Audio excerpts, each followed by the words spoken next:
নাই হযরতে খাদিজার মতো রাসূলুল্লাহকে ভালোবেসেছেন। ও আমার রাসূলুল্লাহ সাল্লাল্লাহু তাআলা আলাইহি ওয়াসাল্লাম নবী গো, আমি 40 বছর বয়সে আপনাকে স্বামী রূপে কবুল করেছি। আমার রাসূলুল্লাহ সাল্লাল্লাহু তাআলা আলাইহি ওয়াসাল্লামকে যখন স্বামী রূপে কবুল করে নিল, মক্কাবাসীর লোকেরা সকলে বলতে আরম্ভ করলো, ও খাদিজা, তুমি একজন ধনী ব্যক্তি, তোমার কাছে ধনের কোনো অভাব নাই, এত ধন দাওলাতওয়ালা তুমি, মক্কাতে সবথেকে উত্তম বান্দি, তোমার কাছে ধন দাওলাতের কমি নাই।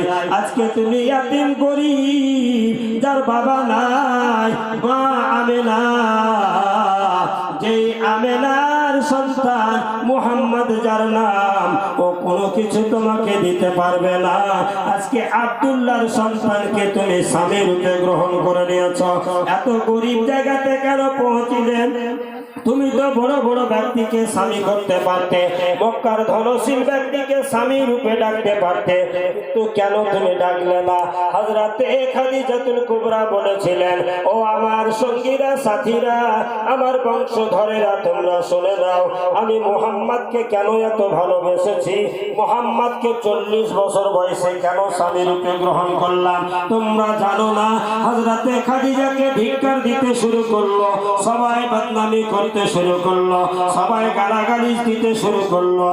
খাদিজা, তোমার ধনের তো কোনো অভাব ছিল না, তুমি অন্য অন্য ব্যক্তিকে স্বামী রূপে গ্রহণ করতে পারতে, কিন্তু মুহাম্মদকে কেন করলে? আমার বিশ্ব নবী আকায়ে নামদার মদিনার তাজদারের কর্ণকুহুরে আওয়াজটা পৌঁছে গেল। আমার রাসূলুল্লাহ এক কোনায় গিয়ে আল্লাহর কাছে আরজ করছেন, আল্লাহ, আমি গরীব ইয়াতীম বলে আজ খাদিজাকে বদনামি শুনতে হয়, খাদিজাকে কত খারাপই শুনতে হয়, মক্কাবাসীর লোকেরা সকলে তাকে গালাগালি করতেছে। আমার রাসূলুল্লাহ সাল্লাল্লাহু আলাইহি ওয়াসাল্লাম ধ্যানে বসে আল্লাহর ধ্যানে মগ্ন হয়ে খোদার কাছে আরজ করছেন, আল্লাহ, আমি এত শুরু করলো, খাদিজা একজন গরীবকে স্বামী রূপে গ্রহণ করেছে। ও মা বোনেরা, বাবারা, আজকে আমরা ধনশীল বান্দাকে স্বামী চাই, আজ যাদের ধন দৌলত আছে তারাকে স্বামী রূপে গ্রহণ করতে চাই, গরিবকে দেখতে পারি না। আমার নবী বলেছেন, একজন গরিব থেকে ধনী থেকে পার্থক্য করেছেন। হে আমার বান্দারা, বান্দিরা, তোমরা শুনে নাও, জান্নাত আমার তৈরি, জাহান্নাম আমার তৈরি। আল্লাহ বলেন, জান্নাতে আমি বান্দাকে দেব, আর জাহান্নামে বান্দাকে দেব। তবে শুনে নাও, একজন গরিব ব্যক্তি থেকে ধনী ব্যক্তি থেকে পার্থক্য এতটা। আল্লাহ রাব্বুল আলামিন বলেন, একজন ধনীকে 500 বছর পরে জাহান্নাম থেকে জান্নাতে দেওয়া হবে, আপনার একজন গরিবকে জাহান্নাম থেকে 500 বছর আগে তুলে জান্নাতি করা হবে। মুসলমান ভাই, হযরতে খাদিজাতুল কুবরাকে সবাই বলতে আরম্ভ করলো, এমন এক গরিবকে তুমি স্বামী রূপে গ্রহণ করেছো কেন? বেরাদার কথাটা খুব খারাপ লাগলো, লাগার কারণে খাদিজা একটা সভা ডাকলো, সকলকে ডাকলো, ডেকে খাদিজা একটা আয়োজন করলেন, খাবারের ব্যবস্থা করলেন। সকল বান্দারা ছুটে আসলো, সবাই ভাবতে শুরু করলো, খাদিজা হয়তো আজকে স্বামীকে তালাক দিয়ে দেবে, স্বামী রূপে আর গ্রহণ করবে না, হয়তো ভুলবশত হয়ে গেছে। খাদিজা ডাক দেওয়াতে সকল লোক ছুটে এসেছে, মক্কার গলি গলি থেকে খাদিজার বাড়িতে ভর্তি হয়ে গেল লোকে।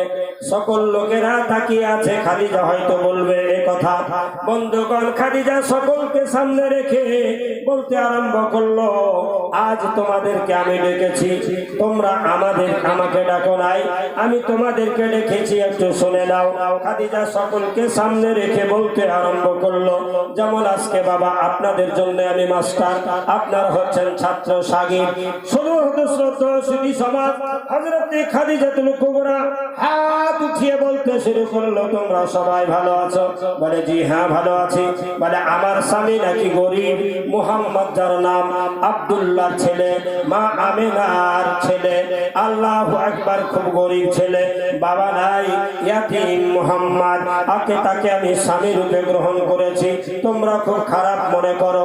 শুনে নাও, আজ আমি সকলের সামনে বলি, আমার ধন দৌলত যা আছে সমস্ত কিছু আমি রাসূলুল্লাহকে দিয়ে দিলাম। আজকে মুসলমান খাদিজাতুল কুবরা রাদিয়াল্লাহু তাআলা আনহা নিজের দৌলতকে সব কিছুকে বিলিয়ে দিয়ে নবীকে আপন থেকে আপন বানালেন। বানানোর পর খাদিজা সামনে রেখে সকলকে বলল, বলো এবার গরিব না ধনী মোহাম্মদ বলো। বলে মোহাম্মদ গরিব নয়, মোহাম্মদ এবার ধনী হয়ে গেছে। বেরাদার সকল জনসাধারণ সবাই বলতে আরম্ভ করলো, খাদিজা তুমি এই ধন দৌলত কেন মোহাম্মদকে দিলে? বেরাদার সামনে কেরাম হযরতে খাদিজা ওই সময় বলেছিলেন, আমার রাসূলুল্লাহকে দেওয়ার উদ্দেশ্য অন্য কিছু নয়। আমি রাসূলুল্লাহর নূরি চেহারাটা দেখি, রাসূলুল্লাহর চেহারা দেখলে মন ভরে যায়। ও মা বোনেরা, পৃথিবীতে আপন হিসাবে যদি আপনার কাছে হয়, স্বামী থেকে বড় কিছু হয় না। কারণ স্বামী হলো জীবনের সঙ্গী, জীবনের সাথী। মা বোন ও বাবারা, ভাইয়েরা, একটু শুনে যান। মা, আজ পৃথিবীতে কোনো বাবাকে যদি বলা হয় আপন তোমার কে, আজ আমরা সকলে উচ্চ কণ্ঠে বলবো আমার আপন হিসাবে স্বামী, স্ত্রী হিসাবে। আপনার স্ত্রী আপন হিসাবে স্বামীকে গ্রহণ করে নেয়, আর স্বামী স্ত্রীকে আপন হিসাবে গ্রহণ করে নেয়। হযরতে খাদিজা বললেন, আজ আমার রাসূলুল্লাহর ধনী গরিব নয়, ইয়াতীম নয়, আমার ধন দৌলত সবকিছু রাসূলুল্লাহকে দিয়েছি। রাসূলুল্লাহকে দিলাম মানে আজ নবী আমার মালিক হয়ে গেল। আর যে মালিক হলো সে আজ তার দাসী হিসাবে, আমি খাদিজাতুল কুবরা স্ত্রী হিসাবে আজ গরিব হয়ে গেলাম। আমার ধন দৌলত কিছু নাই, মুহাম্মাদের নামে সব কিছু দিয়ে দিলাম। আজ থেকে আমার রাসূলুল্লাহ আমার ধনের সব মালিক হয়ে গেল। দেখে তোমার মজেজা ভাগ্যবতী মা খাদিজা, সপে দিলেন জীবন আর যৌবন। দেখে তোমার মজেজা ভাগ্যবতী মা খাদিজা, সপে দিলেন জীবন আর যৌবন। ধন দৌলত যাহা ছিল সব কিছু সপিয়া দিল, বানাইল আপনার আপন। আল্লাহর নবী নূরের নবী গো, আপনি নবী আমার জীবনের জীবন। আল্লাহর নবী নূরের নবী গো, আপনি নবী আমার জীবনের জীবন।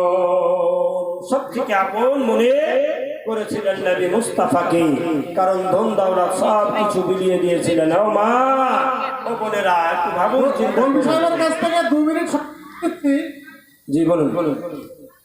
আমি দেখি কাটে রহমতে